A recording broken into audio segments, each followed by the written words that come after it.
Hello, everyone, and welcome back. It is the College Football Game Day Show. We are done with the regular season. We are at Conference Championship Week yet again. I got my two boys with me. Andy is back from his absence, all moved in now in his new place, and also Mr. Tom Scavetta to my right here on the screen. We're going to jump right into a quick weekly recap because obviously regular season is done. We're in the championship games, so we'll talk about the games that had an effect going into this week. We're going to run through a really cool website that we saw from a Reddit user on RCFB named ZipZapZip, where you can do your own college football rankings. Very cool project he's got going there. We'll run through the games of the week, and then, of course, we will end with our parlays last this week, so we do not ruin who we picked in our shots and chasers. Quickly into the weekly recap. Andy, what are you watching in the final week of the regular season? And, what do you think and how things have sort of sorted themselves out going into the championship games? Yeah, I mean, Illinois should be ranked number one in the country. I don't think anybody's doubting that. They've been absolutely snubbed.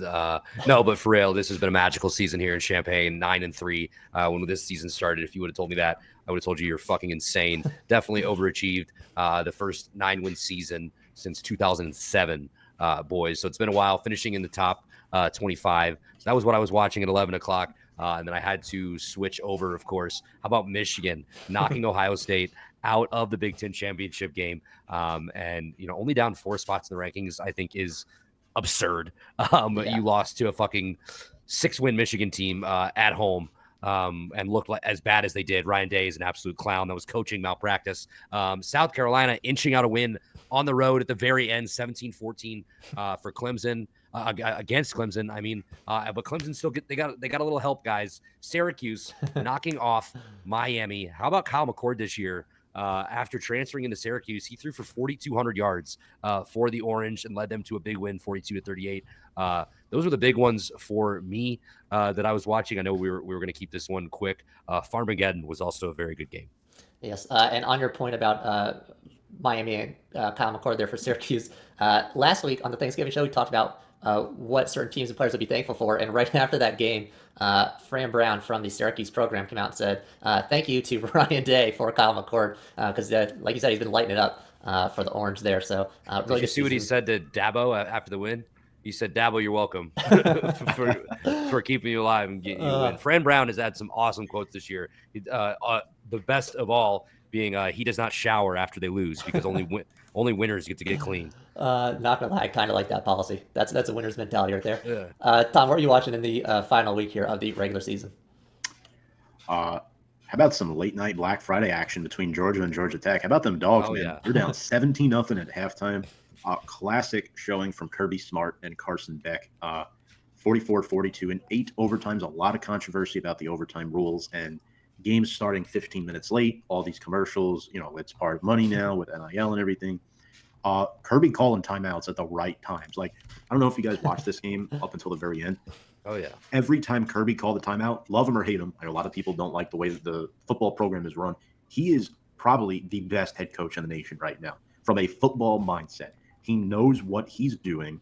And I know that might not be popular amongst some of us here, but that's why they've won back-to-back national championships. If you can coach your team up from 17 down and get 5 touchdown passes out of Carson Beck, that's a pretty good showing, if you ask me. Texas over A&M, 17-7, holding them to 7 points. That was huge, clinching their spot to face Georgia in the SEC title game this week. Rematch from mid-October. Notre Dame trumps USC out west. Let me tell you, tightly contested game. Jeremiah Love left with an injury, but he is okay. And I think a lot should be said this year about the development of Riley Leonard. Notre Dame has done a phenomenal job making him more comfortable in the scheme. And yeah, and those 2 pick sixes were beautiful. Mitchell Evans getting a lot more involved. Very, very good stuff. Miami's dance is done. Clemson, they have to win next week. I mean, Shane Beamer post-game talking about how South Carolina should be in the CFP with their 3 losses. Yes, they ended the year on what was it, a 6 or 7 game winning streak. You shouldn't have lost 3 games early on, and you lost Alabama by 2. So if a 3-loss team is getting in, it's Alabama. It's not South Carolina. So that's the way I view this week, boys. Yeah, for me, the ones I had on, pretty much the same as you guys. I think everyone was watching those big ones.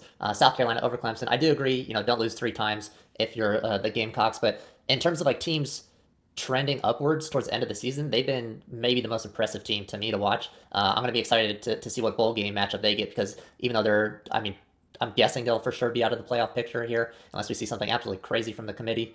I think that's going to be an exciting game to watch. It's a hell of an end to the season, but you are right. Don't lose 3 times, I guess, unless you're Alabama, if you want to make the playoff. And then other games, obviously Georgia Tech taking on Georgia, taking them to 8 overtimes. That was an insane game there.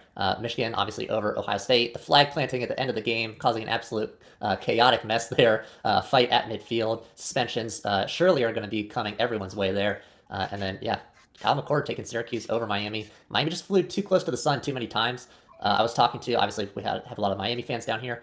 This whole season, obviously, is reminiscent. We compared it a few times to Washington's season last year. But to me, Miami was more chaotic in the sense that it was like someone turning in all their homework at the very last second, like scrambling it to get into their professor right before the deadline. And it was just sloppy. Like it looked sloppy. They got it done most of the time, but it was just too sloppy there in the end. So I'm not, really upset to see them outside of the playoff here. That'll wrap up the weekly recap and bring us into our only segment this week.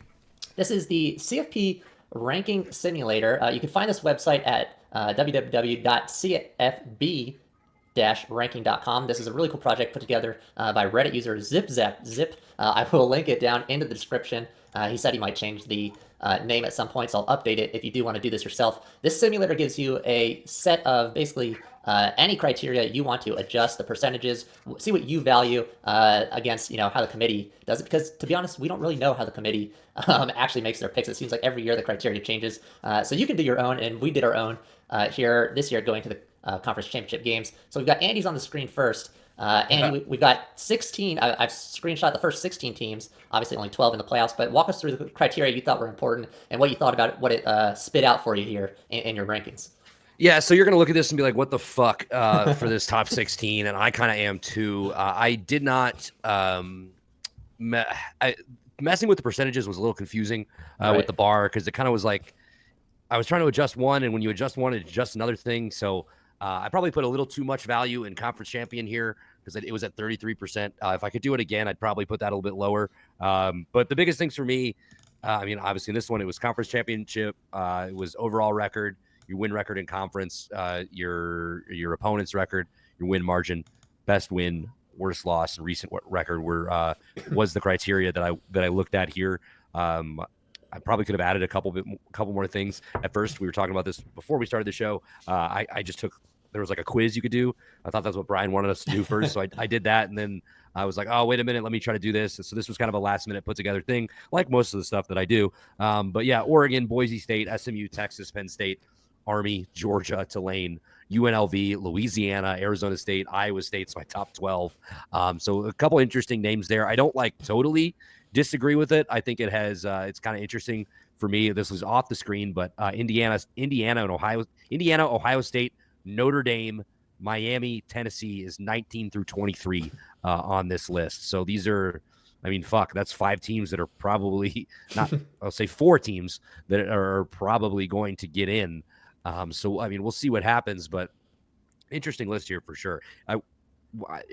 If you're a college football fan, go tinker around with this because I could mess with this all day to get all the different combinations. Yeah, that was my problem walking into this. I saw it and I was like, every single time you get the ranking, you're like, should I tinker with this a little bit? Do I value this as much as it says? And I will note for anyone who's doing this, like Andy said, one of his highest he has on here is conference championship. And you can, like he said, move the weighting around a little bit until the actual conference champions are, named after they win. It's giving equal weighting to the teams who have made the conference championship, which, not only 4 teams can win the Power 4 conference championship. So I'm sure the committee is also giving weight to the loser of the conference championship. But that's just a note for now. This would, if he was to do this same exact criteria in a week's time, it would come out a little bit different. But it is certainly an interesting lineup here. Tom, what do you think his top 12 here?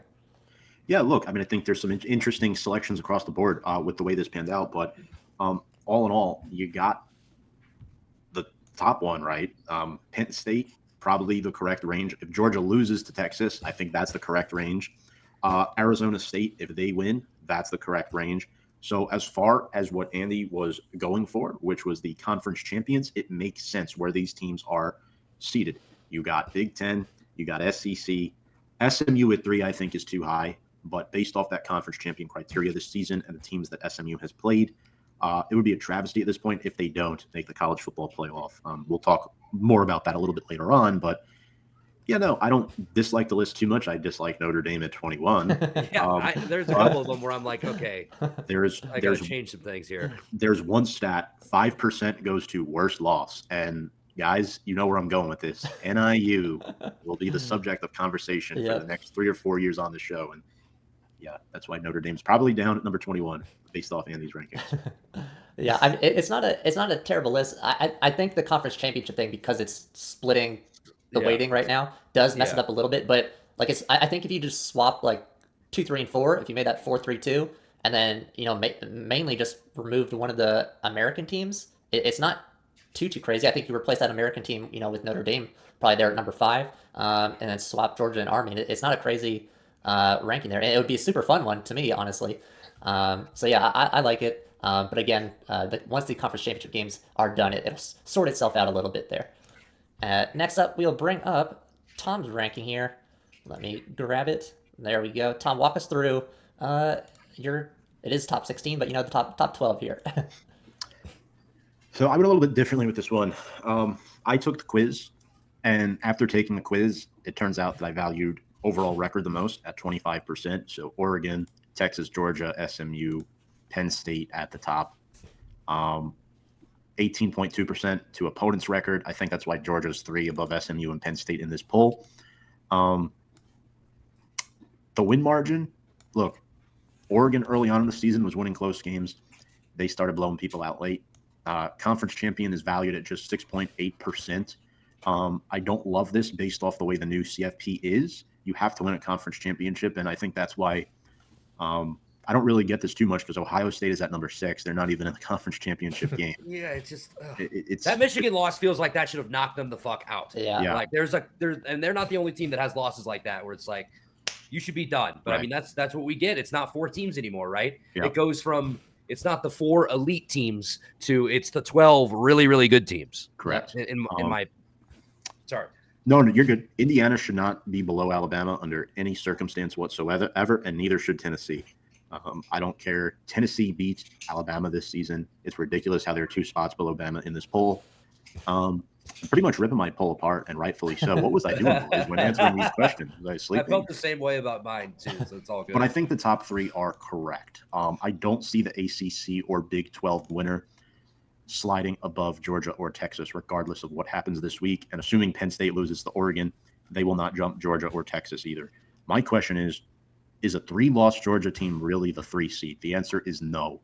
But are they the 3rd best team in the country right now? It's a strong possibility after Oregon and Texas. This is considering that they lose the SEC championship. Yeah, that's like you said, how everyone's kind of looking at it, and you use the criteria you wanted, but you don't maybe get the answer that you want. But I do agree, like you said, I don't know if people would want to put Georgia at 3, but they maybe are the 3rd best team in the country. So, Andy, what do you think of Tom's lineup there? I don't hate it. I don't hate it. I think Georgia's a little bit too high, but that is just me personally. I think Ohio State's too high on this list. I think Notre Dame's too low. Alabama's too high. Indiana's too low. But it's not awful. I like Tom's thinking here. As far as the questions were kind of tough, right? It made you think a little bit, Tom, because I did that quiz a couple of times to try to figure it out. But yeah, no, I don't really have any crazy qualms with this list. I think really, really interested to see, obviously, like everybody else, what they decide to go with and who gets seeded where. But I've seen some arguments that whoever ends up getting the 5th seed could potentially have an easier path than the 1 seed. If you look at it, obviously the 1 would get a bye. But also, how about UNLV being ranked ahead of Syracuse in the actual rankings, and Syracuse beat UNLV head to head? I just don't know how that works. But anyway, Tom, I like what you're thinking here. Yeah, and for the audio only listeners, I'll just point out when we're talking about the quiz, there's 2 ways to do this. You can manually input your criteria, or which is what me and Andy did, or you can take a kind of pre-made quiz here that'll help you sort out the teams, and that's was Tom's approach for this one. But yeah, for me, I like it as well. I think Andy's right. You maybe swap a few teams, but everyone's within 1 or 2 positions of where I would put them anyways, I think. Besides Ohio State, I'm dropping them a lot further down. But yeah, I think that one turned out pretty good, Tom. Next up, I'll bring up my rankings here to close this out. There we go. my top 12 here: Oregon, Texas, SMU, Penn State, Notre Dame, Boise State, Ohio State, Indiana, Georgia, Army, Miami, Iowa State. Um, yeah, I kind of like how this one sorted itself out. I guess this assumes a Texas win over Georgia, which I won't comment on that because we're about to talk about the games of the week here after we close this out. Army at 10. Yeah, they got a tough game against Tulane as well, but I think that's probably where the winner of that game would probably fall. And yeah, I think everyone is kind of in a place. I don't like Penn State at 4. I'm just going to spoil my pick for that game because I think Penn State is maybe the most fraudulent team in the top 10.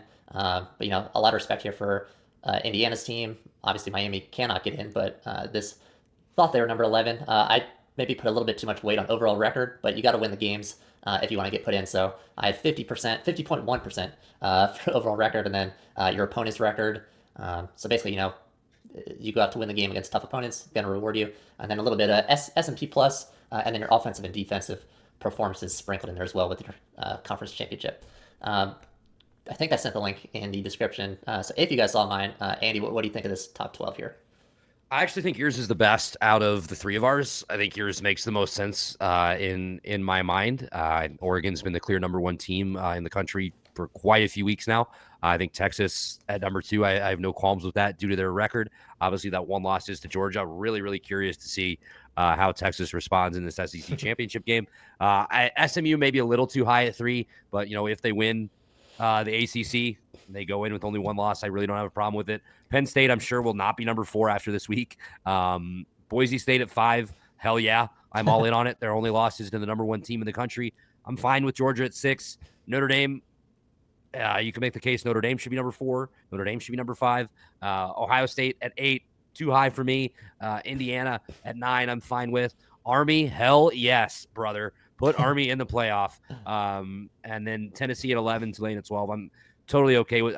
Well, I shouldn't say totally okay with that. I'd put Miami or Alabama at 12 over Tulane. And you make the case that you take Army out too. Like the loser of that AAC championship game and the winner of that AAC championship game is not even guaranteed to get in. So I like your list, though. I think it's pretty solid. Yeah, I should point out before I go to Tom, obviously Penn State cannot be number 4, but like I said, the conference championship weighting is so they would swap there with either. It would likely be Boise State, but if Boise State loses, it would probably be Army, which would be pretty crazy, honestly. That'd be awesome, dude. That'd be sick. Army number 4, that would be pretty cool because that guarantees them a second round game. Tom, what are your thoughts here? Yeah, this is gonna sound really bad, but Army should not be number 10. They should probably be number 20 after the butt kicking they took from Notre Dame. SMU way too high, but based off the criteria, Brian, I think you filled this out correctly. It is a very good list. I would take out Army and Miami and replace them with Bama and Tennessee. Iowa State is fine at 12, considering they win the Big 12 title. If they don't, they'll get replaced with Arizona State. That's fine. The Big 12 winner probably gets the last spot. I'm not mad at this list at all. Indiana over Georgia is a stretch, unless Georgia does lose a third game, considering how they looked against Ohio State and then how Ohio State looked against Michigan.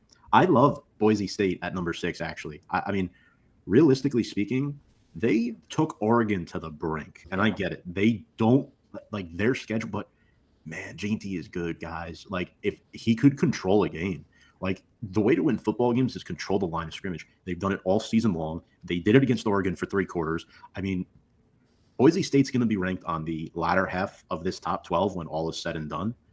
But man, they should probably be in that top 6 based off the way they played Oregon. It's just unfortunate that their resume isn't strong enough compared to the other teams because they are a G5 team in the Mountain West. So yeah, that's pretty much it. I like the list, Brian. It's better. It's definitely better than mine. Yes, I get participation points at least there from Tom. He likes Notre Dame at number 5. But I will say, if that Big 12 championship game is just complete doo-doo and both teams look bad, Boise State slides in there at number 4 as the 4th ranked conference championship or conference champion. So, I guess it completely depends on how that Big 12 game goes. But I don't think the AAC winner is going to hop them. So we'll see what happens there. But very cool project here. The creator, like I said, he's still on Reddit. taking recommendations, bug fixes. So he will keep working on this. And again, if you do want to go check it out, the link will be down in the description. It is www.cfb-ranking.com. Very cool. I know I'm going to be working on this probably right after the championship games as well to see what changes because it's very, very cool. That'll jump us into our shots and chasers first because, like I said, don't want to ruin our picks this week with our parlays first. We got 8 on the board here, 2 Friday games, 6 Saturday championship games. Leading us off, we have Boise State number 10 versus number 20 UNLV. This is a Friday night game on Fox here. We were just talking about Boise State, talking about Ginty. Yeah, they've got a chance, to slide into that bye week. Andy, what do you think about this game? Yeah, I mean, you have 2 top 10 offenses, scoring offenses in the country here, going up against each other. The Broncos are putting up 40 points a game, and the running Rebels right behind them at 38. So the 2 high-powered offenses. Obviously, if you talk about Boise State, you're talking about Ashton Jeanty, right? 2,288 rush yards this year, 28 touchdowns on the ground, 90 yards a game, 7 yards a carry. Guys, I mean, this is a generational running back. This is a season that we are not going to forget in a long time. We have not seen a running back do something like this, and I can't even tell you how long, guys. It probably is almost as long as all of us have been alive. It's insane. He is the straw that stirs Boise State's drink. They are going to go to him. Haj Malik Williams, the quarterback for UNLV, obviously getting inserted after that quarterback controversy in week 3, I believe it was. Since he's been in, he's looked great. 17 touchdowns to 4 interceptions. How's that for a ratio, Brian? Shove it in your face. Love it. 1,700 yards in the air, 768 yards on the ground, as well as 9 rushing touchdowns. He can hurt you both ways. His favorite target, Ricky White, is a problem, fellas. 75 receptions, 11 touchdowns, just a shade over 1,000 yards on the year. Defensively for Boise State, that defensive line, they're going to have to get after Williams, keep him contained. Jaden Virgin, the defensive lineman, their leader in sacks, man. His name may be Virgin, but this guy is no stranger to sack. He's got 9 on the year, fellas, leading Boise State. Give me the Broncos here in this game, punching their ticket to the college football playoff. All right, Tom. Yeah, look, a win, you're in the CFP, a loss, and chaos could ensue. Broncos lost at Oregon back in week 2 by just 3 points. They beat UNLV back on October 25th at UNLV 29-24. So, the key cog in this game is Jeanty. That represents an offense that runs for over 250 yards per game. And Jeanty closing in on 2,300 yards, 28 touchdowns. That's incredible. Some running backs don't score 28 touchdowns in their college career. Yeah. This Boise State offensive line also deserves a lot of credit. They're not just good run blockers. They're great pass blockers, too. Maddox Madsen has been held up on his feet this season. He's been sacked just 9 times.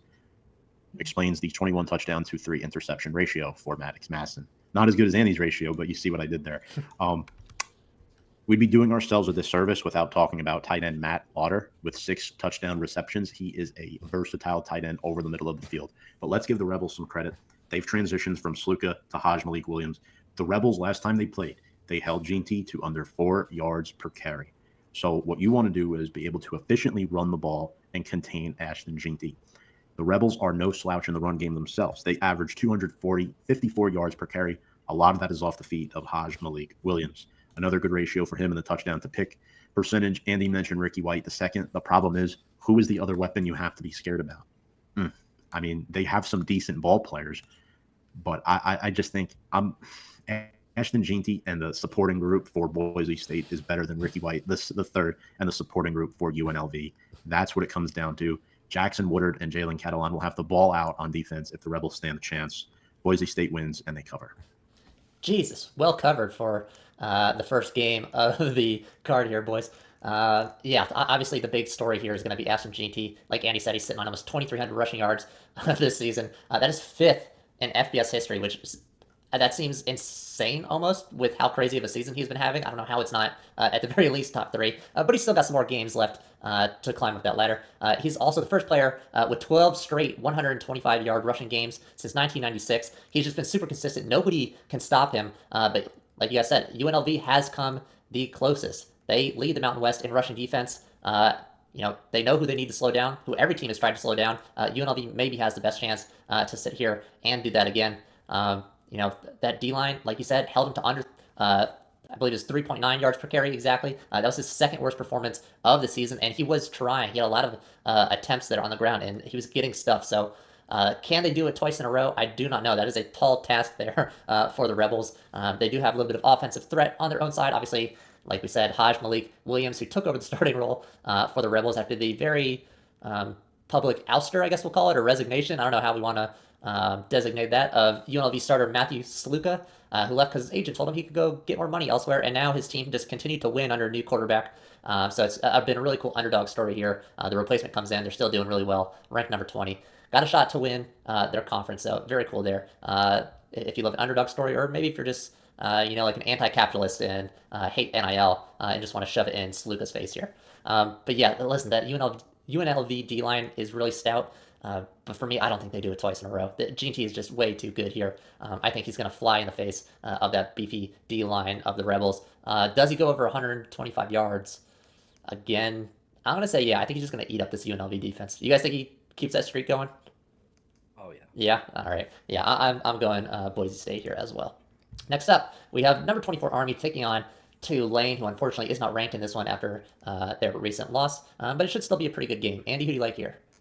Yeah, I am going to support the troops on this one. Give me Army keeping their 13-win season hopes alive. So this is their first year in the American Conference, and they are in the championship game. One of 5 teams that we're going to talk about that is in the championship game in their first year. All of the Power 4 conference championship games feature a team in their first year in the conference as well. A big storyline that we should, I'm going to be keeping track of all week. I'd love to go back and look at what these first year teams' records are going to be in these games. But if you look at Army, Bryson Daly, he can hurt you on the ground. He can pass it a little bit too. 8 touchdowns through the air on the year and only 1 interception, 860 yards, completing 57% of his passes. They don't throw a lot, but they can if they have to. 1,348 rushing yards, 25 rush touchdowns for Bryson Daly, the quarterback. How about that, fellas? They've got multiple running backs that can hurt you as well. Kanye Udo, 906 yards on the ground with 9 touchdowns. And Noah Short is a versatile guy out of the backfield that can hurt you on the ground and catching the ball out of the backfield as well. 3 touchdowns through the air, as well as 2 touchdowns on the ground, averaging 8 yards per carry for the Black Knights. On the Tulane side of the ball, Mekhi Hughes is having a great year on the ground for them with 1,300 yards and 15 scores. Darian Mensah, his first year as the starting quarterback, 2,500 yards, 20 tutties to 5 interceptions. Obviously, Brian, you mentioned that disappointing loss for them last week to Memphis. I think Army gets the win here. Wing T them to death, Black Knights. Let's go. All right, Tom, who do you like here in this game? Well, Army averages 312 rush yards on the ground per game. Bryson Daly, 25 touchdown rushes on the season, 8 touchdown passes. I mean, dude is phenomenal at the quarterback position. He's a leader among men, not just on the field, but off the field as well. Tulane's coming off that loss to Memphis. Memphis was no slouch this season, but definitely a downturn for them and Darian Mensah at QB. They have to rely on Mekhi Hughes, their running back. I think he's a really good ball carrier between the tackles, 15 touchdowns. For me, the green wave gets rocked by the black wave. Give me give me Army. And get this. If they win and UNLV wins, Army makes the college football playoff. Love it. Absolutely love it. This is an interesting one. Again, like we said, this is Army's first year in the conference, which makes this one pretty interesting. They can claim their first American championship in their very first season. And then on the other side, we have Tulane, who's kind of been like the perennial number 3 team in the conference. Obviously, they're a little bit higher now that some teams have left for the Big 12, but they've always been up there with the big dogs. They've gotten across that finish line once. Beating UCF in a conference title, I believe, 2 years ago. This is their 3rd straight championship appearance, so they are not just going to roll over here because of the troops here and people. We like to joke about people not supporting the troops, but no, I think they're completely fine here in this matchup. As far as what I want to watch here, it's not specifically a player per se. It's the time of possession. Both of these teams are absolute possession kings or queens, if you're a girl out there watching. Army ranked 1st in the nation in time of possession, and Tulane is tied for 4th. These drives go, and they go long. Army's offensive line, which has done a really great job protecting Bryson Daly, and he was telling you how many touchdowns they've helped him get. And also Kanye Udo, their lead running back. And this line one of the finalists for the Joe Moore Award. Tom, I feel like with how you love the big boys in the trenches and your tight ends, that is a star for the lapel there, even to just be nominated. That's usually like your big boys in the Big Ten, but this Army front line has been really, really good, just dominating the trenches there. So congratulations to them, even if they do not take that award home. But they have been opening holes for that running game, like Andy and Tom have just said, and that bleeds the clock. So um, it's going to be really. The thing is, so my favorite stat here was that Army has had 4 touchdown drives this season that have lasted 10 or more minutes. That's almost an entire quarter. So if this is super low scoring, with how consistent Army has been, I think I just have to pick Army here. You can't run the clock for an average of 7 minutes if you're a defense and just let that clock run out. You need to be scoring basically on every drive if you want to keep up. So Army has looked really good. Bryson Daly has looked really good. Maybe Mekhi Hughes gets in there for a touchdown or 2 for Tulane. But I think it's going to be a tough game here for the Green Wave. Moving into Saturday, noon slot, we have number 15 Arizona State taking on number 16 Iowa State. Both these teams really need a good showing here if they want to fight for that bye week because they are both outside the top 12 looking in. They would obviously be guaranteed a spot, Andy, but how high they go is up for determination. Who do you like to win this one and clinch their ticket? Arizona State was picked, I think, like second to last Yes. in the preseason conference rankings in the Big 12. Dillingham is the Big 12 Coach of the Year. It's no doubt in my mind, as well as a candidate for National Coach of the Year. Cam Scatabo, first of all, awesome name. Second of all, dog. Absolute dog out of the backfield. He can hurt you. He's another guy that can hurt you with his feet and with his hands catching passes. He has 19 total touchdowns. He's averaging 127 yards per game on the ground. Pair that with 42 yards a game through the air. Talk about a dual threat. Sam Levitt has been great for Arizona State. 21 touchdowns. It's only 5 interceptions for the quarterback. He can hurt you with his legs too. 4 rush touchdowns on the year. They have an 1,000-yard receiver as well in Jordan Tyson, who scored 10 tutties on the year. They have so many different weapons that can hurt you. And then a trio of defensive backs that are menaces. You look out for Shamari Simmons, look out for Xavier Alford in the defensive backfield. They're going to be ball hawks trying to turn the ball over. If you look at the ISU side of the ball, they have 2 1,000-yard receivers on the year, Jaden Higgins and Jalen Noel, both right over 1,000 yards. Higgins with 9 scores, Noel with 6, both averaging 80-plus yards a game through the air. Carson Hansen, not too bad on the ground, 11 scores himself. And Rocco Becht has gone over 3,000 yards, 20 touchdowns to 8 interceptions. He's been the leader of that offensive unit for the Cyclones all year. They were definitely one of the favored teams here in the Big 12 coming in to the season. They performed pretty well, kind of teetered off a little bit at the end of the year. Obviously had that nice win last week in Farmageddon over Kansas State. But give me Arizona State. They're the feel-good story of the Big 12. I love the Sun Devils to make the college football playoff with a win here. All right, love it. Tom? Yeah, look, they're on a 5-game winning streak, right? It's hard to pick against them right now. Sam Levitt at QB has been impressive. He's been a good underdog story. 21 touchdowns to 5 picks. Scatabo is a bruiser, like Andy was saying. Those 17 touchdowns, you cannot take him lightly at all in the backfield. He has not been stopped in Big 12 play. Jordan Tyson, too. Andy mentioned him at receiver, 1,000 yards, double-digit scores. That is their alpha option. The defense, too, they caused turnovers, 14 picks forced on the season. So Rocco Becht has to be very, very smart with the ball. Both quarterbacks are good, but I think Levitt is slightly better at not turning the football over. But for the Cyclones, they have signature wins, right? They beat Kansas State. They beat Iowa, 2 teams that are, difficult matches for anybody. Iowa obviously in the Big Ten, but winning the Battle of Iowa cannot go unnoticed. We'll see what happens in this one. For Iowa State, I think their 2 receivers are the concern for ASU, right? Can they contain Higgins and Noel? Those are 2 boys that have size. They have good hands. Their body frame, balance control in the red zone is key, and that's why they've had a lot of success this season. And Carson Hansen has been complementary to them. So that's your 1, 2, 3. That's your big 3 right there. If Arizona State can find a way to offset that and utilize their momentum that they've capitalized with the last 5 weeks, they'll win this football game. They're favored by 2. I'm going to say they win by 4 to 6 points. All right. Yeah, for me, this game just comes down entirely to Cam Scatabo. I agree that Arizona State is probably on the better track of recent, but these teams to me are, all things considered, pretty equally matched. I would still give the edge to Arizona State here. So that means you've got to keep your eye on Scatabo, who's now maybe not fully healed from that knock he had a few weeks ago, but healed enough to just be completely decimating opposing defenses lately. He comes back from that, like I said, that light knock. He wasn't out for too long, but he goes for 147 yards and 3 touchdowns on the week back against BYU. A D-line that is a force to be reckoned with pretty much year in and year out. They're always big. They're always aggressive and athletic on that line. He dices them up. And then he comes right back in the next week against Arizona, goes for 177 yards and a touchdown on 7 less carries than he had the week before. So he's just a hell of a running back. He's really fun to watch. And I love his ball security. He's only lost 1 fumble all year long. He's played every single game from what I could see to some degree. So yeah, he's holding onto the ball really well there. Iowa State not notable for their turnovers, so I think he's going to absolutely dice up this Iowa State defense here. As far as Iowa State goes, some players to watch for me: Jaden Higgins, Jalen Noel. They're the only receiving duo in the country to each have 1,000+ yards in the same season.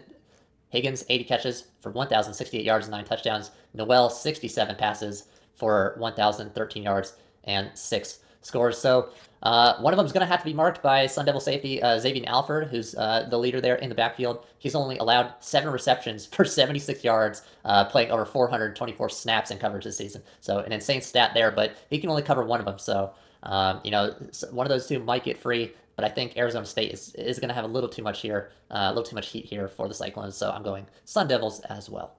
Moving into the noon chaser slot here on Saturday, we have Miami of Ohio taking on Ohio. Andy, who do you like in this one?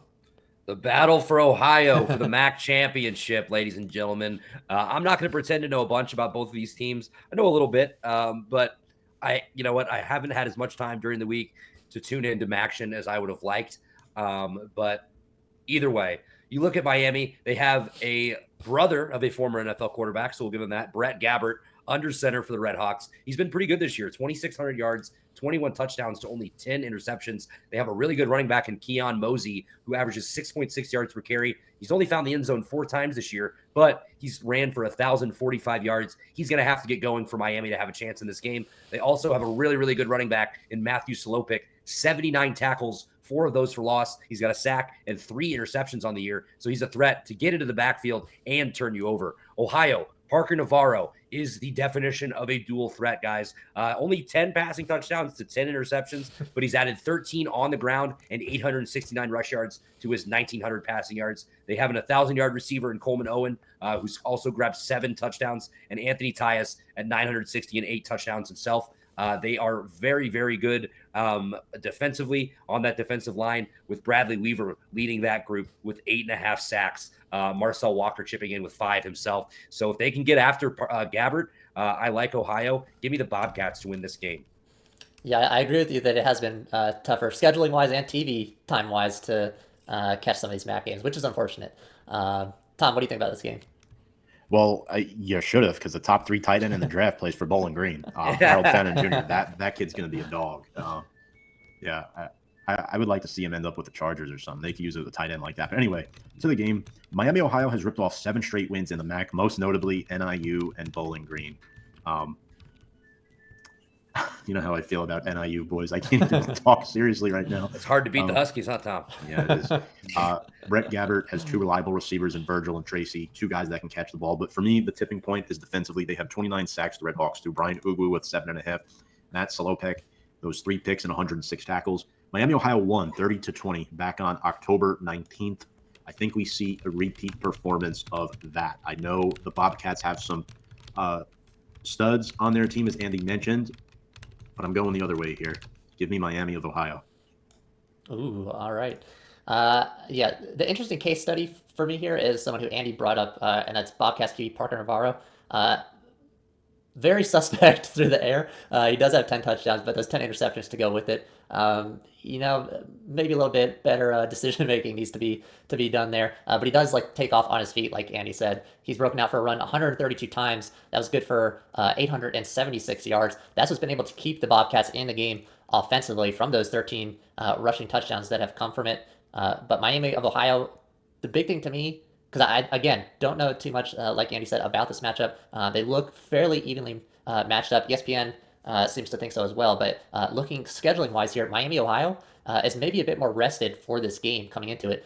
3 of their last 4 opponents, Kent State, Ball State, Central Michigan, those are the 3 worst teams in the MAC. So not entirely cakewalks. Obviously, they're conference games. You still got to win them. But I would say the load has been a little bit lighter there for Miami, Ohio. My player to watch here for Ohio, almost getting them mixed up. There's too much Ohio going on here.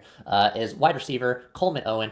He doesn't get a ton of looks, but he's their big play receiver, and he absolutely reels them in. He's over 1,000 yards on just 62 receptions this season. That's good for 16.6 yards per catch. And he also has 3 multiple TD catch games as well. So he's going to be the weapon that they look at. Maybe that's why Navarro has 10 interceptions. He's trying to find Owen all the time, and he just doesn't really have the accuracy. But when they do connect, he's absolutely gone. So watch out for that weapon. Who do I take here? Again, I think it's even, so I'm going to go with the rested team here. Miami, Ohio to take this one. You get the 3 worst teams to end your season. You can rest guys, play some of your 3rd and 4th stringers if you need. So yeah, I'm going to go with Miami, Ohio on this one. Next up, midday slot for Saturday. We have number 2 Texas taking on number 5 Georgia.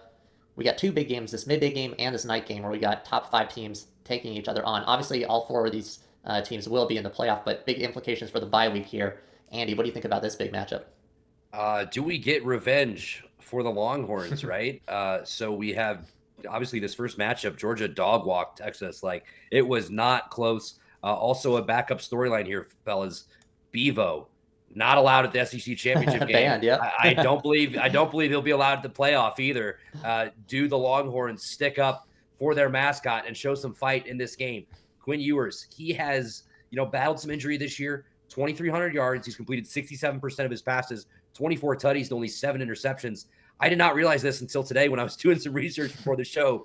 On the year, Quinn Ewers has negative 35 rush yards and 1 rush touchdown. Oh he's averaging negative 2.9 rush yards per game. Hilarious. That is your fun stat of the day. You got 2 running backs that can do some damage for the Longhorns. You have Jaden Blue and Quintravion Wisner. Wisner leading in yards at 812, while Jaden Blue is their top rushing touchdown man at 6 on the year. Matthew Golden, one of their top receivers with 576 yards on only 39 catches and 8 touchdowns. You're going to have to see something from Colin Simmons on the defensive line, guys. 9 tackles for loss, 7 sacks on the year. He's done a great job at getting to the quarterback and causing some havoc. Speaking of that opposing quarterback, it is Carson, Mr. Snapchat, Beck. Another rough Snapchat from Carson that got leaked. It's like the 3rd or 4th one that's been leaked online.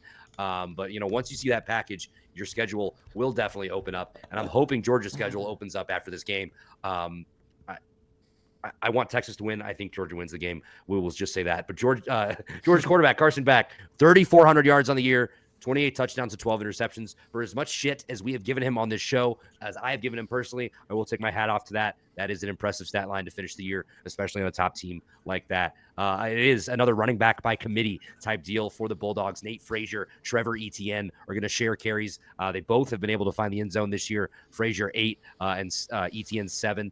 Dan Jackson. I know Tom is a big Jan Jackson guy. He made a couple huge plays for Georgia down the stretch in that Georgia Tech game. 51 tackles, 2 interceptions, 3 passes defended so far on the year. I look for him to get his nose dirty in this one. Georgia wins the game. I'm going to be rooting for Texas. I hope I'm wrong. But Georgia at plus money is just too hard to pass up. I'm going to put you on the spot here with an injury report. Is Trevor Etienne going to be healthy here? Yeah, okay. I didn't check the injury report, so maybe not. I mean, it's a big game, so maybe they push him. I mean, we know how they like to hide it until the very last second. But all right, Tom, what do you think about this game here? Yeah, he's expected to play this weekend. As of 9 hours ago, he eyes a return on Saturday. Look, 10-2 Georgia. You don't want a 3rd loss on your resume, even though you're in the CFP. You are playing for seeding now. You are playing for the bye. A 2-loss Georgia team will get a top 4 bye if they're the SEC champions and if they knock Texas out. For Texas, a win, bye, 2 seed, yeah, all that good stuff. Dogs are on a 3-game win streak after that bad loss to Ole Miss. Carson Beck on the year. Andy mentioned, yes, the 12 picks, but this doesn't get talked about enough. Over his last 3 games, 11 touchdowns, 0 interceptions. He's played much, much better. And I want to give them some credit too.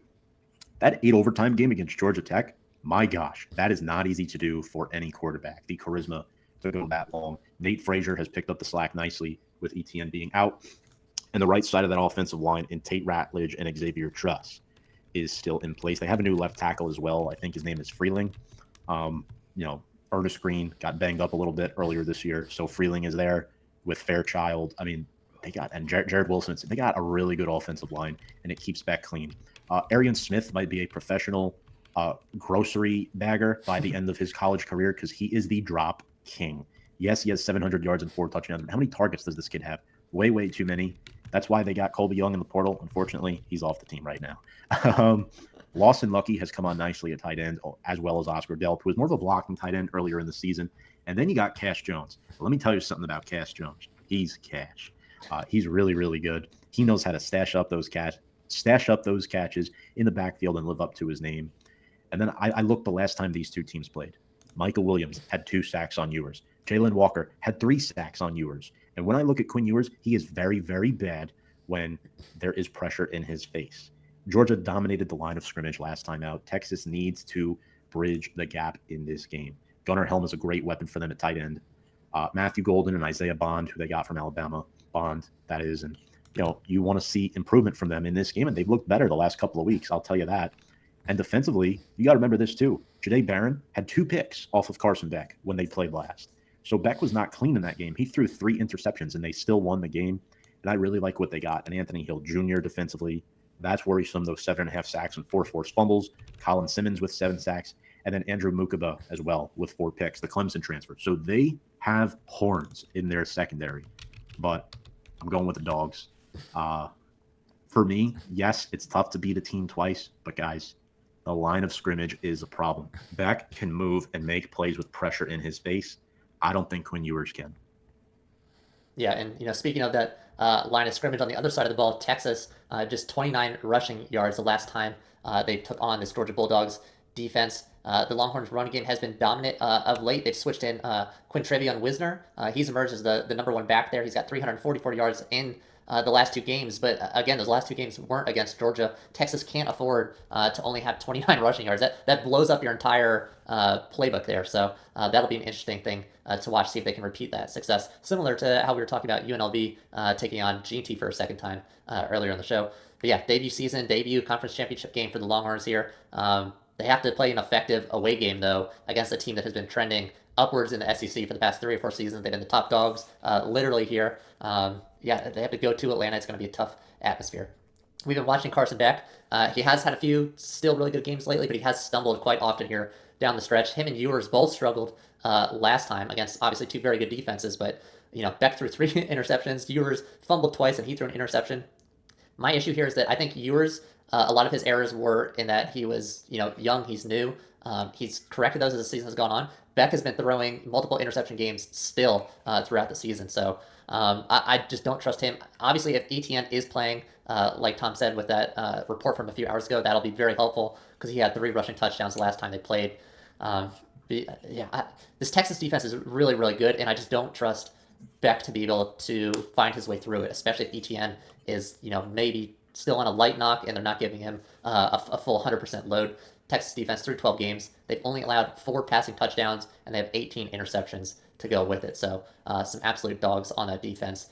Really well done by them. I'm going with the Longhorns. Next up, midday chaser, we have Tulsa. Nope, sorry. That's for my notes because I have Tulsa's transfer QB. It is Louisiana taking on Marshall here. Sorry about that. Andy, who do you like in this one? Yeah, give me Marshall. I really like Marshall's head coach. I think they have been a fun story this year. Give me the Thundering Herd. All right, Tom? Yeah, look, Sun Belt Championship, exciting double overtime game at JMU last week. I love Marshall. I do. I think they're due for a letdown, unfortunately, in this one. I like UL's weapons a little bit better. Ben Woolridge at QB. Bill Davis, Zylan Perry in the backfield. And defensively, they got 2 secondary players with 4 interceptions apiece. These 2 teams are evenly matched, but all in all, I think Louisiana is slightly better. But they're going to fail to cover that 6-point spread. This is a spread I would not touch in this game. Yeah, I think this will be a tight one here. Both teams really interesting. I wouldn't say it's even. I think Louisiana, like you said, probably does have a little bit of the edge here. And yeah, in that defensive back room there. Tyrese Skipper, one of those safeties, leads that defense. He is one of those guys with 4 interceptions for the Raging Cajuns. And yeah, like I said, when I mispronounced who was in this game, it is QB Braylon Braxton, the Tulsa transfer to Marshall, who has been lighting it up for Marshall. And they've had really good O-line protection for him, which has definitely helped him during that transition. They've only allowed 10 sacks, less than 1 per game, so they're giving him time, and they're giving him time to throw the ball to someone I thought Tom would mention here. It is tight end Toby Payne. He has 6 touchdowns on just 16 catches, so when they are in that red zone area, they know who the ball is going to. He's got the sure hands on this Marshall Thundering Herd team. We are Marshall, and we're going to root for Marshall, or at least I am, so I'm going to go Thundering Herd here over the Louisiana Raging Cajuns.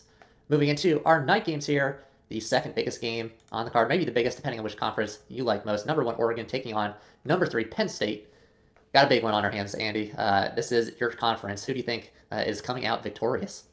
Yeah, these are the 2 teams, coincidentally, that Illinois lost to, that are facing off for the Big Ten title game. I think the question for me here is, can Penn State hang with Oregon? This Oregon offense has been just so impressive this year. Dylan Gabriel under center, 3,200 yards, 24 touchdowns, 6 interceptions. You have Jordan James, who can hurt you with his legs, 1,100 yards on the year, 13 tutties, just a shade under 100 yards per game for him. Tez Johnson is Gabriel's favorite target, who's found the end zone 9 times this year. We have a Uyunglele that is actually good at football, plays for the Oregon Ducks. Mateo, the defensive lineman with 9 tackles for loss, 10.5 sacks, and an interception on the year. Look for him to get his nose dirty and get into the backfield. Drew Aller, 18 touchdowns, 5 interceptions on the year, 225 rush yards, 5 touchdowns there.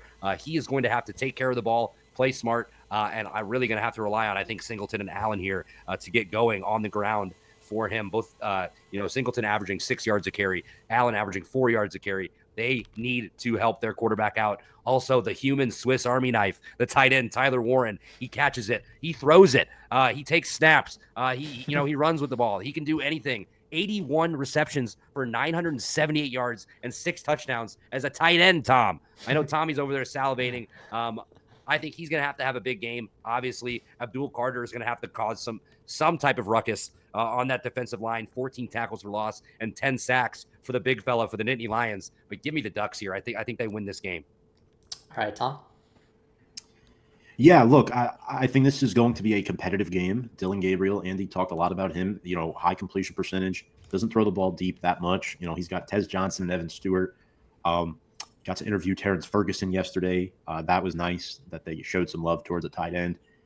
Jordan James, too, on the ground, has done a good job filling in the shoes of Bucky Irving this year. Outside of Ferguson, it's really a lot of misfits coming together. Not to quote Rudolph here, but look, that's what this team is with the new transfer portal now, the way things have gone. Uyunglele, 10.5 sacks on the season. Birch with 8.5, and the run stuffer in Derek Harmon, who has potential to be a second-round pick, I think, is really, really good, carrying his weight. And then that's going to give Drew Aller some problems, right? I think Penn State, what they did so well against Illinois this year, not to bring that up, they dominated the line of scrimmage. 100%. What they're going to struggle to do against Oregon is control the line of scrimmage. So it's gonna be tough, right? You want to get the ball out to Tyler Warren quick. We know he's a great tight end, but outside of that, it's simple, old school, complementary football, and they won't be able to run it with Nick Singleton, Katron Allen, and Tyler Warren. They're gonna have to throw the ball down the field to Warren and Wallace III. It doesn't matter what Abdul Carter does, on defense. They're going to be playing from behind. I'm not saying that this isn't going to be a close game, but Oregon's going to cover the 3.5-point spread, I think. I think they're going to win by a touchdown. I just don't see Penn State being able to keep pace. I think Aller is going to be asked to do things that he can't do consistently enough, and I think it's going to show in the final scorecard. Oregon wins. Yeah, I'll just talk really quickly about the Nittany Lions weapons here because I already showed my hand earlier that I do not like this Penn State team. They do have a little bit of production there. Dual running backs, Nicholas Singleton and Katron Allen. They've been a pretty solid running back combination for the Nittany Lions. They've totaled for 1,431 yards and 12 scores. It doesn't sound as impressive when you put it up against stats like Ashton Jenkins for especially 2 players. But they also have someone to help them out on the receiving end. That is tight end Tyler Warren. Listen, my biggest thing here is I still just hate Drew Aller. He never looks comfortable. He just looks super, super awkward out there. I don't know why they haven't just put Bo Pribula in. He should at least be playing more. He gets a few snaps per game. To me, what he showed in the game where he had to come in for an injured Aller, he should have stayed as the starter from that point on. But you know what? I'm not a head coach. I don't get paid to make those decisions. So you know, what do I know? But listen, Oregon, they've been rock solid against the run all year.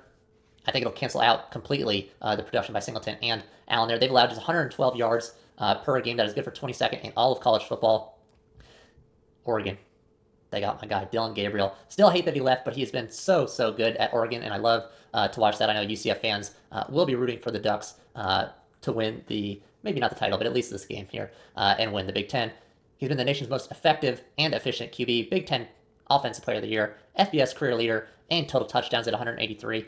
He's just been absolutely excellent this season. Oregon's got 8 guys who have 15 plus receptions. 6 of those have over 20 receptions, so they're spreading the ball. Gabriel's got the arm to do it. He can't go super deep, so that's, they rely on those routes from those guys in the little, the mid-range and the dump-offs, which is why the ball is spread out so well, and their offense is so effective. Andy brought him up. Mateo Uiagalelei, he is truly the only Uiagalelei who has been productive in college football. He's got 10.5 sacks. Then you got Jordan Burch on the other end. He's got 8.5 sacks and 5 deflections. Aller already sucks, so you put him up against these 2 guys, and it's going to be a lot of trouble here. I don't know what else to say about Penn State. They struggled. They had a 3-point overtime win over USC. They lost their biggest game of the season to Ohio State. They had a 1-point win over Minnesota. So, I mean, I'm obviously picking Oregon. I just hate that we have to watch Penn State in this game. So sorry about the depressive take there on the Nittany Lions there. But yeah, I think Oregon absolutely rolls in this game. I think they cover this game by 9 or 10 points here.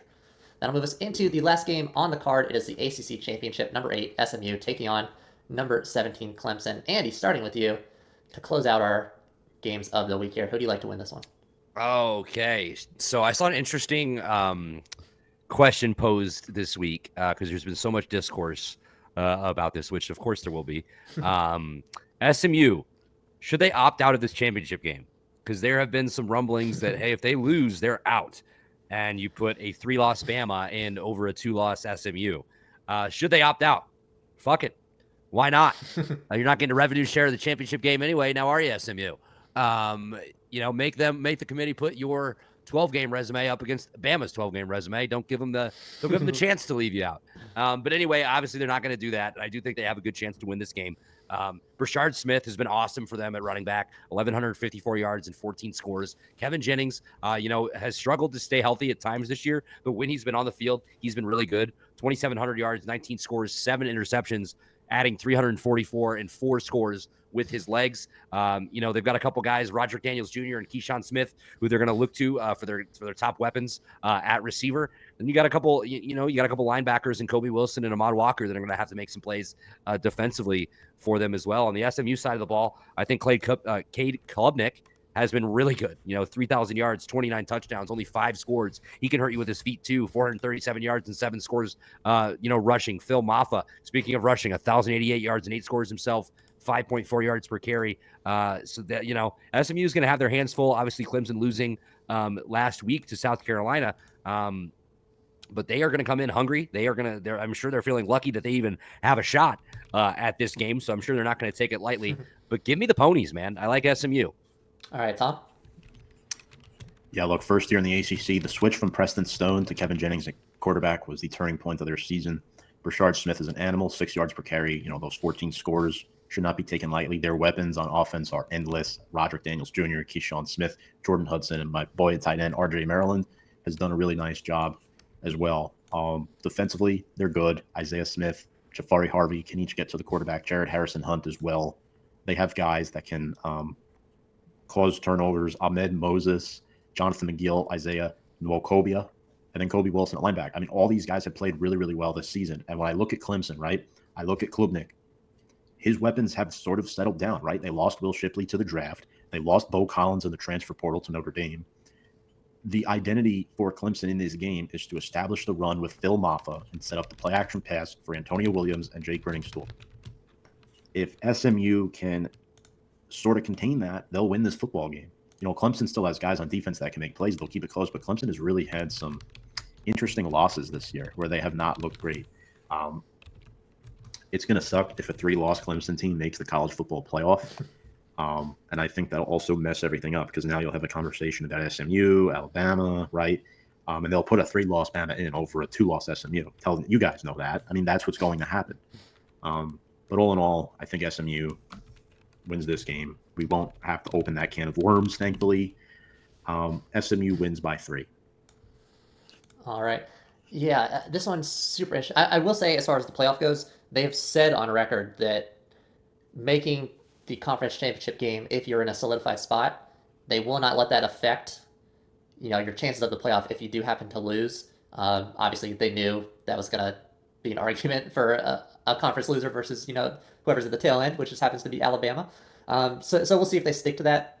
As far as the game goes, yeah, SMU's looked really good this season, which has been absolutely incredible to watch because FSU, obviously, as we've discussed a few times, called SMU out specifically for being so bad that they did not deserve to be in the conference. And here they are, first season in the conference in the championship game. Their only loss has been to BYU, who has struggled a bit, but still a solid team there.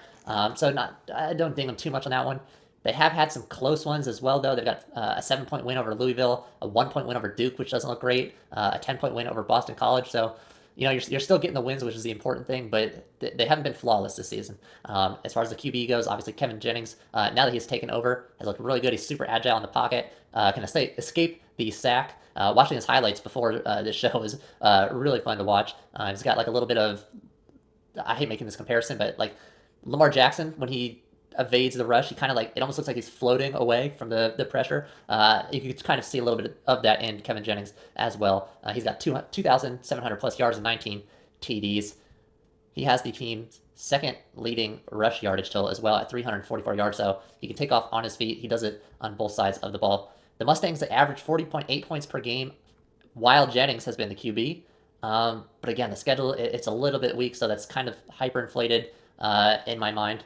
On the other side here, obviously, Cade Klubnik, breakout year. But the thing I'm looking at and where I'm going to nitpick him is he has just 1 touchdown and 2 interceptions in Clemson's 3 biggest games of the season. All 3 of those turning into losses from his lack of production. That was obviously the Georgia game, the Louisville game, and the South Carolina game. But listen, Clemson finds a way to produce. They've got 6 games where they have rushed and thrown for over 200 yards in each category. So even when Klubnik is off, they find a way to get yards, get points on the board. I do agree. I believe it was Tom that was talking about all the weapons lost. They don't really have any super standouts. They've got Antonio Williams. He's probably their top wide receiver. He's got 10 touchdowns. But yeah, not much for Klubnik to throw to. My player to watch here is TJ Parker. He does have 10 sacks here for the Tigers. If he can get to Jennings, I know I said Jennings obviously very agile on his feet, but if you can put him under pressure, make him make some bad throws, I think Clemson can come out on top here, and I am going to take the Tigers because I can't ruin one of my parlay picks here. I am going to take Clemson as the underdog to win this game. This will be a really fun one to watch, though. And I believe this is in Charlotte, right? So this is kind of like an effective home game for Clemson. Yeah. You can put that on the plus side for the Tigers there as well. But like I said, that's going to wrap up our shots and chasers. And we can move into our parlay party. Just some quick parlays here. No rules this week. It's usually plus 1,000, and you got to make at least 3 picks, but it's holiday season. We're letting the boys do what they want. Andy, you're up first. Run us through your conference championship game week parlay. Yeah, I'm a man of honor, so I still want 4 picks and plus 1,000. Okay. I'm kidding. I really thought about just going 2 legs and going plus 200 or something like that. But I did not do it. So I'm going to take Arizona State minus 2.5. I think they're the better team. I think they have more momentum going right now. I talked about it earlier that they are the cooler story here. So I'm going to take them to win. Minus 2.5. SMU minus 2.5 hosting not hosting Clemson. You just talked about how it's a de facto home game for the Tigers. Yeah. SMU technically the home team, but I'm taking them to win the game by 3 points. Georgia money line. I talked about it earlier. I would like Texas to win this game, to be honest with you, but I cannot turn down taking Georgia at plus money with the way they've been playing lately. I know obviously they had that scare against Georgia Tech, but with the ass whooping they put on Texas the first time these 2 teams played, I'll take my chances here. And then I adjusted this one a little bit. It was at 5.5. I bought a couple points to get Army to plus 7.5. So put those 4 together, plus 1281, $10 to win 128.19. I love it. That's a man of integrity right there. No rules, but he still follows the rules to a T there for a big payout. Tom, you're up. Run us through your conference championship week parlay. So 5 legs, Mount West over 52.5 points, minus 192. UNLV and Boise State, they can both produce points. And I looked at the points scored in their last matchup. 29-24 was the final score, 53 points. So I'm going to pick over 52.5. Arizona State money line, minus 126. I like those odds for a parlay, that is. Really, really good football team right now. They're hot. I'm picking them over Iowa State. Next up, Georgia, Texas over 46.5. I think they'll score more points than they did the last time. These two offenses are playing better. Both quarterbacks are playing slightly better. So we'll see what happens there. Minus 162. SMU money line over Clemson. I'm going the other way of Brian McCardle here. Minus 130. And then Oregon, minus 2.5. That comes in at minus 192 against Penn State. Look, the Ducks, I think, will win this game by at least a field goal as far as what I'm putting money on. I think they win by a touchdown, but don't feel comfortable enough to put the pot down on that. Plus 1207, so that's 20 for 241.58. Love it. God, everyone following the rules. I give you free reign, and everyone's just following the rules here. No rule breakers. No, but I like both of them so far, and I'll throw mine up here on the board to close out the show. It is a 3-team parlay here. First up, I have Boise State at -3. Obviously, they're taking on UNLV, who we talked about earlier. I don't think UNLV's defensive line is going to be able to put up the same stopping power against Ashton G&T as they did last time. Boise State's going to be watching that tape. I don't care how much tape of G&T UNLV is watching. They're not stopping him. So -3, I think they beat him by a field goal. That's for minus 140. Next up, Clemson, minus 2.5 against SMU. Like I said, I like this game. I think it's fairly even, and I think it would be very cool for SMU to come in first season, win the ACC, rub it right in FSU's face, rub it right in Dabo's face. But this is an effective home game for Clemson. They don't have to travel. And SMU, as the new boys in town, has to travel very, very far for this game from Dallas. Well, far for a conference game, I should say. So I'm going to take Clemson, minus 2.5. That's plus 124. I sold a few points there. Then finishing it out, Tom, you said you don't trust Oregon quite by a touchdown. Neither do I, so I did just under touchdown at Oregon, -6 against Penn State. That comes in at plus 119, because that was, I believe, sold like a 1.5 there as well. So there's a 3-team parlay, plus 740. Going $50, going big, because this is one of the last regular season, I guess, until we get to playoffs and bowl games parlay of the year. So $50 to win 420, blaze it, 420 and 48 cents. Love it. I have to tail now. Just double fisting it. No, I love it. But that's going to wrap up our show. Some great games on the card. My boys' links will be in the description for their shows. The Brew Party for Mr. No, Andy's on this side. Brew Party for Andy. Review and preview, and Big Blue Avenue for Mr. Scavetta. And also the link, if you want to tinker with that CFB ranking simulation down there, I will throw that down there as well. And if you want to give us a like and a follow here on From the Stand Sports, we'd appreciate that as well. But enjoy the games for the Conference Championship week. We'll be back here, same time, same place, next week as we run through some bowl games, some playoff games. It's going to get crazy, folks. Thank you for joining us, and see you in the next one.